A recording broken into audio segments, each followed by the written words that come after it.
और गीता जी का उद्घोष है, ममई वांशो जीव लोके जीव भूत सनातन। ये जीव तो मेरा अंश है, जब हमें ज्ञान हो मैं उस अनंत की चिंगारी हूं। जो अग्नि भगवान में है वही अग्नि मुझ में है। जिस अग्नि में से भगवान ने जगत को प्रकट किया, मुझे भी प्रकट किया है। और इसीलिए भगवान अंशी हैं, हम अंश हैं। आगे जाकर के हम विस्तार से उसको श्रवण करेंगे। वास्तव में स्वरूप ज्ञान दासोहम, अक्षर से ज्ञान की चेतना प्रकट होती है। दूसरा अक्षर एक गतिवाचक शब्द है। जीवात्मा की गति परमात्मा के तरफ कराने वाला शास्त्र है। देखिए 3 बातें हैं। यह सृष्टि काल के अधीन है, इसलिए संसार की सारी वस्तुएं काल के साथ में चलती रहती, क्योंकि काल निरंतर गतिमान होता है। एक बालक कुछ ना करे, केवल पथारी में सोता रहे, तब भी वह युवान होगा और वृद्धत्व तो आएगा ही, उसमें बुरा हो जाएगा, क्योंकि सारा संसार काल चक्र के अधीन है, गतिशील है। गति करते करते जीव प्रगति का विचार करता है। मैं जीवन में आगे बढ़ूं, कहीं जाकर के सेटल हो जाऊं, प्रगति करूं। लेकिन प्रगति करने में विवेक होना चाहिए। मैं कौन से मार्ग से धनोपार्जन करता हूं, मार्ग योग्य है या नहीं है। यदि विवेक जीव चूक गया तो उसकी अधोगति हो सकती है, और यदि योग्य मार्ग जीव को मिल गया तो अवश्य उसकी सदगति हो जाएगी। इसका विचार हमें करना चाहिए। देखिए मजे की बात यह है कि हम जब रुपया कमाते हैं तो अच्छे मार्ग से रुपया कमाते हैं या गलत तरीके से रुपया कमाते हैं, हम सोचते नहीं हैं। रुपया कमाने के लिए जीव पाप भी करता है और कभी अच्छे मार्ग से कमाता है। इंसान सोचता नहीं है कि कौन से मार्ग से मैं रुपया कमा रहा हूं, किस तौर से मैं रुपया कमा रहा हूं।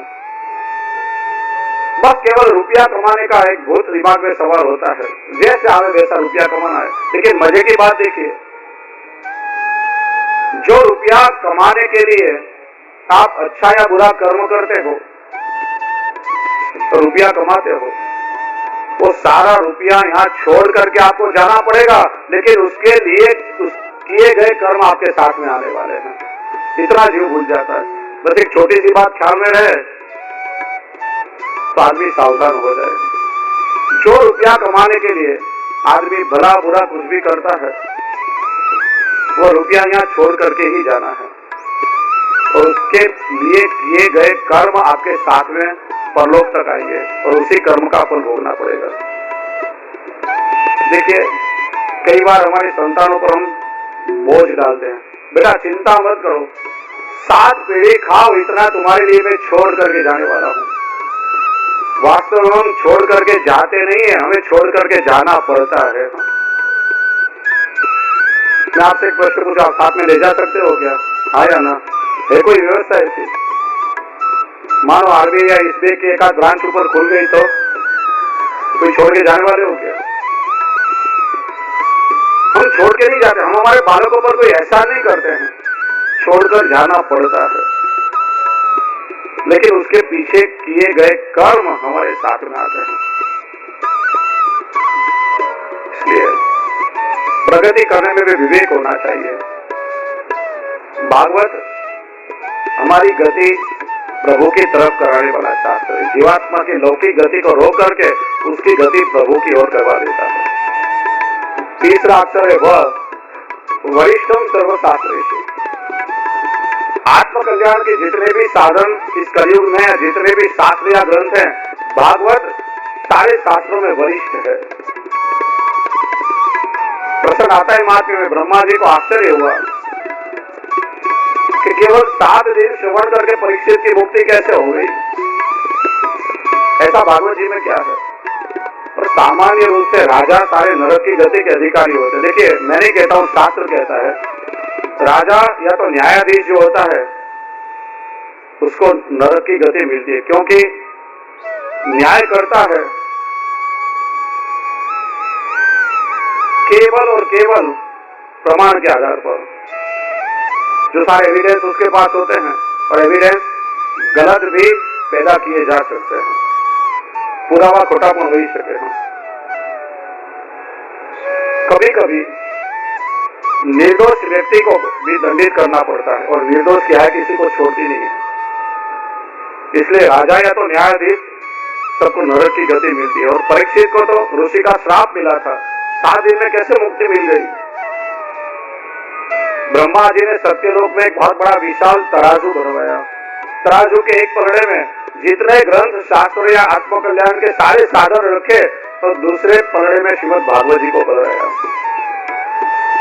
कहा जाता है जिस पलड़े में भागवत जी को पधराया है, वजन से नीचे झुका, और सभी ऋषियों और देवों ने निर्णय किया कि कलयुग में आत्मकल्याण का सबसे श्रेष्ठ साधन श्रीमद् भागवत है, जो देवों को भी दुर्लभ है। चौथा अक्षर है त, तारकम भव सागर। जीवात्मा को भव सागर से तारने वाला शास्त्र है। हम ऐसे जीवन नौका में बैठे हैं जिसकी पतवार स्वयं प्रभु ने अपने हाथ में संभाली है, फिर जीव को कैसे चीरता है? देखिए, एक बार एक हवाई जहाज में काफी यात्री बैठे थे। कोई यांत्रिक खामियाई, टेक्निकल फॉल्ट कुछ हुआ, हिलने डुलने लगा हवाई जहाज। सारे अपनी सीट पकड़ कर बैठ गए, क्या होगा क्या होगा? सारे लोग भयभीत हो गए। कोई अनाउंसमेंट करती है ना एरोस्टेस, आगे 2 द्वार, पीछे 2 द्वार, बीच में 2 द्वार, और यदि कोई भी द्वार नहीं खुला तो सीधे हरिद्वार, बराबर ना?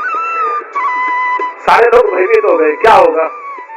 एक छोटी सी 7-8 वर्ष की बालिका बड़ी निश्चिंता से बैठी थी, मुंह पर जरा भी भय नहीं था। आसपास वाले लोगों ने पूछा, बेटी तुम्हें भय नहीं लग रहा है? कभी भी हवाई जहाज नीचे गिर सकता है। नहीं, मुझे कोई भय नहीं। पूछा क्यों? हवाई जहाज के जो कैप्टन है ना, स्वयं मेरे पिताजी हैं। मेरे पिताजी के हाथ में कैप्टनशिप है, मुझे पता है सुरक्षित हमें नीचे लैंड करवा देंगे। ऐसे जिसके जीवन नौका की पतवार स्वयं प्रभु ने संभाली हो, उस जीवन यात्रा के नाविक यात्रा को क्या चिंता हो सकती है? तारकम भव सागर, ऐसा श्रीमद् भागवत। और कल के सत्र में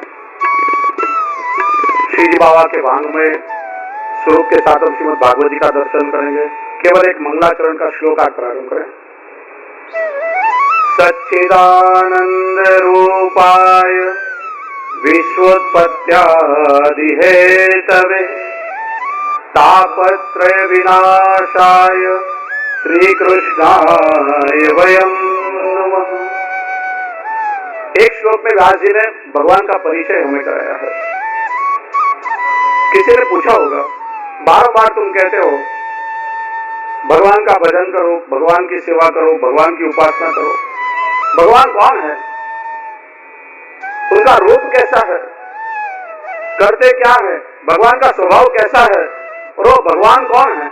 इस एक ही श्लोक में भगवान की आकृति, भगवान की कृति, भगवान की प्रकृति का दर्शन कराया और सीधा भगवान का परिचय कराया।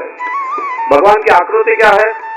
सच्चिदानंद रूपाय, भगवान सच्चिद आनंद स्वरूप है। सदंश यानी दृश्यमान जगत,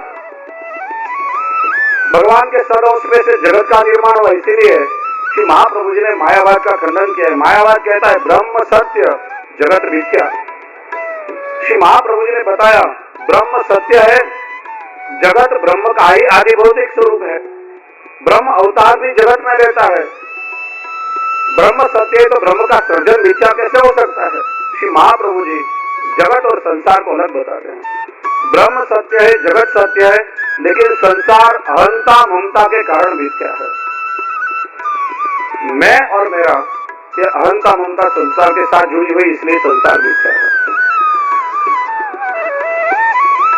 भगवान का चिदंश यानी हम जीव, भगवान के चिदंश में से हम सारे जीव प्रकट हो गए। यदि कोई पूछे कि हम ईश्वर का सर्जन हैं, इसकी गारंटी क्या है, प्रमाण क्या है? कोई कंपनी का कोई प्रोडक्शन हो तो उस पर हॉलमार्क या ट्रेडमार्क होना चाहिए। तो इस बात की गारंटी है कि अमुक प्रोडक्शन अमुक कंपनी का है। हम ईश्वर का सर्जन है, इसका प्रमाण क्या है? तो भगवान श्री द्वारकाधीश के स्वरूप का चिंतन कीजिए। भगवान ने 4 आयुध धारण किए हैं, शंख, चक्र, गदा और पद्म। सारे जगत में 750 करोड़ लोग हैं, हर किसी की फिंगरप्रिंट भिन्न भिन्न है, लेकिन हर किसी की उंगली में देखो शंख और चक्र के निशान भगवान ने लेकर के भेजे हैं। अपने आयुध के 2 चिन्ह भगवान ने हमारे साथ में लेकर के भेजे हैं। इसी बात का प्रमाण है कि हम सारे प्रभु का अंश हैं, भगवान का सिद्ध अंश है। और आनंद यानी हमारे अंदर रही हुई आत्मा जो स्वयं भगवान का सूक्ष्म रूप है। भगवान करते क्या है? विश्वोत्पत्त्यादि हेतवे, सृष्टि का सर्जन, पोषण और लय। यदि सर्जन, पोषण और लय करे उसी को भगवान कहते तो हम भी सर्जन करते हैं, हम भी कितने लोगों का पोषण करते हैं, हम भी कितनी वस्तुओं का नाश करते हैं। तो हमें और भगवान में फर्क क्या है? तो कहा भगवान सारी सृष्टि का सर्जन करते हैं, इसका अहंकार भगवान में नहीं है। भगवान को अपने सर्जन में मोह नहीं होता है। और हम एक छोटा सा चित्र बनाते हैं तो नीचे अपना नाम लिखने में चूकते नहीं है, ये चित्र मैंने बनाया है। हमारे सर्जन में मोह हो जाता है। भगवान सारी सृष्टि का पोषण करते हैं, इसका अहंकार भगवान में नहीं है। और हम 5-10 व्यक्ति का निभाव करें तो भी देखिए, मैं हूं इसलिए तुम्हारा चलता है, मैं नहीं होगा तो तुम्हारी क्या दशा होगी, इसका अहंकार आ जाता है।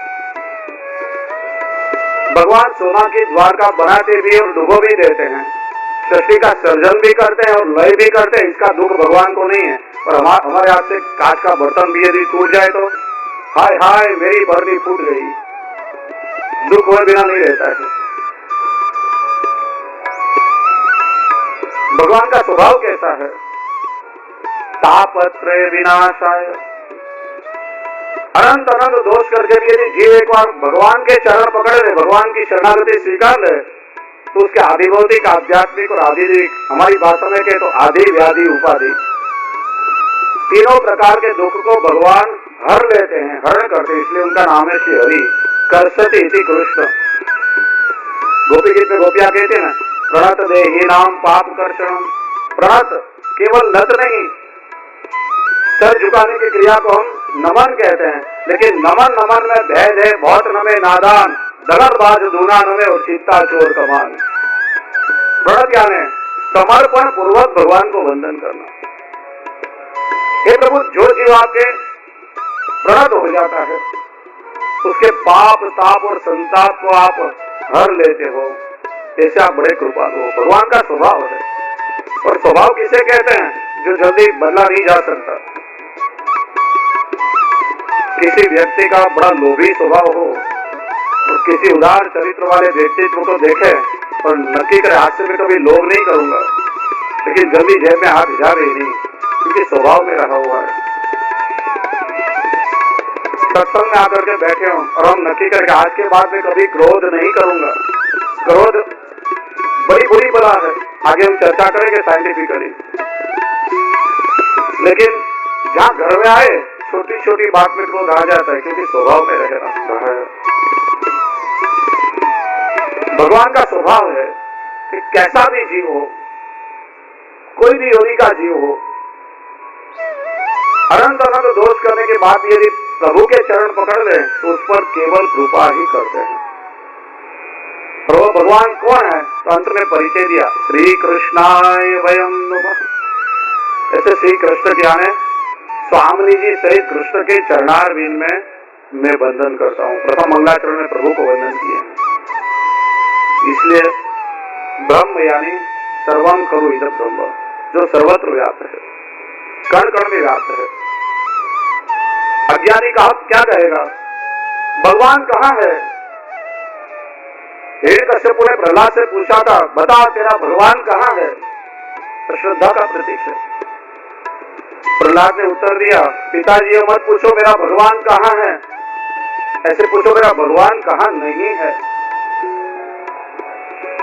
मेरा प्रभु तो सर्वत्र व्याप्त है।